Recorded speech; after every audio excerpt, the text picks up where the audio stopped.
ঘটে গেছে কেলেঙ্কারি, চলে এলাম শুনোতে, হাসো তোমরা ঝাঁকারে, টাকা দিবে আড়ালে।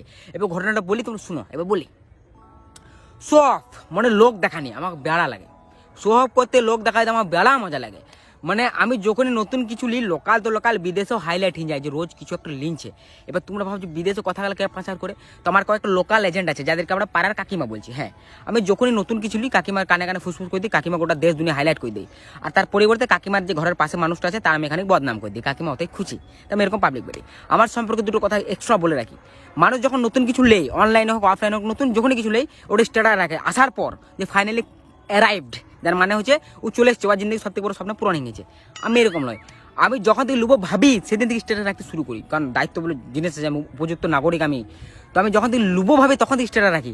আর মনে করি অর্ডার দিলাম অনলাইনে, day 1 status, day 2 screenshot status, day 3 status. আর যখন চলে আসে তখন তো হেগে ভরে দিই, মানে মানুষ আমার মিউট করে দেয়, জ্বলনে মিউট করে দেয়। কিন্তু আমি তো জানি আমি কি, আমার দেখাতে ভালো লাগে, ঠিক আছে।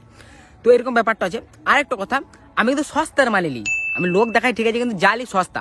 মানে মানুষ যে লোকে, অনেক লোক দেখবে দামি কাপড় পরে, কেনে পরে আমি বুঝতে পারি না। আবার অনেকে বলে যে দামি কাপড়ে মজা কত, ফিল কত, আমি ওইটাই বুঝতে পারি না। আমার মজা ফজা লাগে, সস্তার মাল যেটা পিংলাম বাস ওইটা আমি দামি নামে চালিয়ে দিই। আমার সস্তা মাল হলে আমার কাছে ভালো, পরে আরাম। আবার কি জিনিস আরাম লাগে নাকি কাপড় পরে? আবার ওই সব ইহাকে মারতে ঢুকতে নেই, ঠিক আছে, মেয়ে চাহিগা।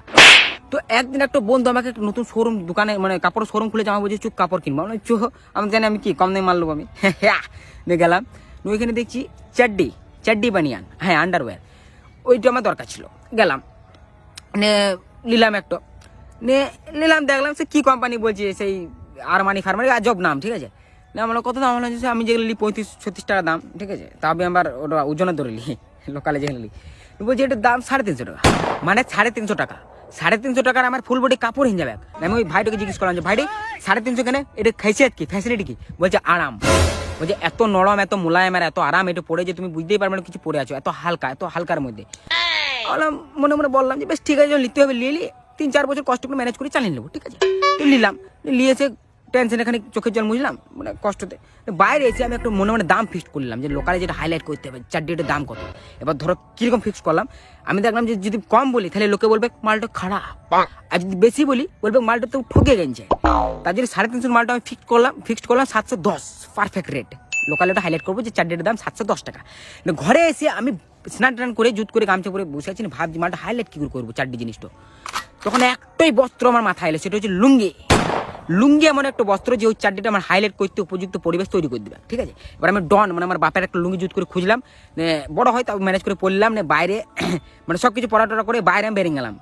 প্ল্যান এইটাই যে মাথাটা ঘাম মুছার বাহানায় লুঙ্গিটা উঠবো, এমনি করবো, আর সবাইকে বলবো 710, ঠিক আছে, এমনি করে। তো ওইটাই হলো, যেখানে এসে সেখানে দেখে ভিড় রয়েছে, লুঙ্গিটা উঠেছে, ঘামটা মুছছে, আর বলছি 710, আর সবাই বলছে বাবা ও মা, মানে সবাই অবাক, 710 টাকায় চারটে নেই বাবা। এমনি করতে করতে সবাইকে দেখাইলো, সবাই বলছে ও মা কেউ হাসছে, আবার হিংসাতে হাসছে, ঠিক আছে। তো লাস্টে একটু আমাদের ওখানে কাকিমার যেখানে বসে থাকে গ্রুপ চুগলি করে, যেখানে সবাই ওইখানে গিয়ে আমি জুত করে বসলাম, মানে ওটা শেষ গন্তব্যস্থল। তারপরে আমি ঘর চলে আসবো, তারপরের দিন আমার নতুন ডিউটি শুরু হবে হাইলাইট করার। তো ওখানে আমি ওই সেম ঘামের বাহানা করলাম, এমনি করে এই লুঙ্গিটা উঠলাম, আর বলছি 710, কেউ বলছে ও মা, আবার কেউ বলছে ও বাবা। আমরা সবাই নিজে বাবা মাকে ডেকে নিয়েছে, আবার কাউরি মনে এত হিংসা আমার জন্য, এত জ্বলন তাকাইছে না, মুখটু ভুলে নিয়েছে। আমি বললাম ঠিক আছে, আজকের মতো যা হলো মোটামুটি সব হয়ে গেলো, কালকে জন্য কিছু নতুন প্র্যাকটিস করতে হবে। এবার আমি চুপচাপ ঘর চলে এলাম, ঘরে রুমে যেয়ে ঢুকলাম, পরপর 4টা বড় বাজ আমার মাথায় পড়লো, চিরিগুরু ডোম। কেন জানো? আমি এত জোশে ছিলাম, এত খুশিতে ছিলাম যে আমি জোশে চারটিটা পড়তেই ভুলে গেছি।